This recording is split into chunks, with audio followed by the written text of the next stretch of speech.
Guys, good day, maayong adlaw, magandang araw. Meron kasi akong prutas na ipapakita sa inyo kung anong tawag ito sa inyo.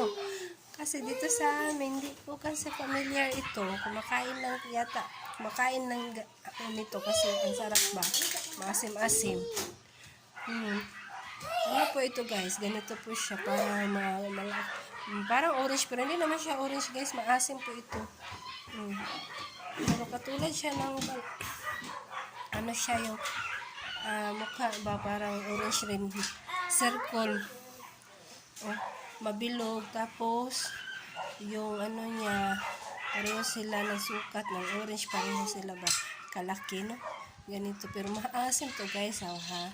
Ipakita ko sa inyo yung mukha, balatan ko. Ito na guys, nabalatan ko, parang malaking limon, no?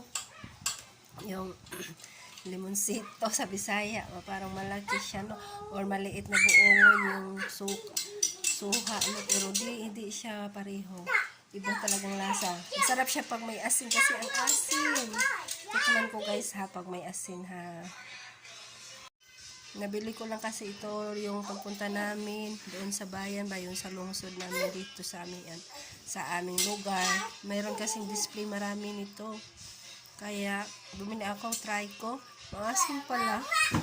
Ano kaya ito guys, no? Comment na lang kung sino ang may alam dyan guys.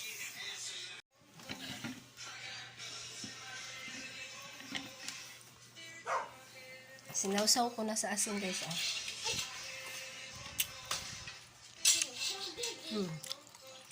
Masim-asim talaga siya. Marami siyang liso. Marami siyang buto. Pareho siya sa orange ma'am.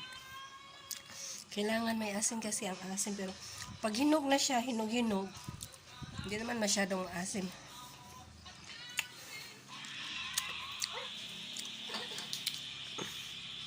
Pag green pa yung kulay niya, na asim ito kay yellowish na.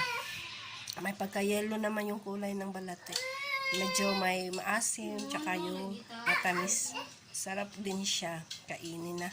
Kaysa yung green pa siya, yung balat kasi ang asim. Thanks for watching guys. Share ko lang kasi hindi ko alam kung anong tawag ito. Itong prutas na to. Bye-bye. God bless everyone.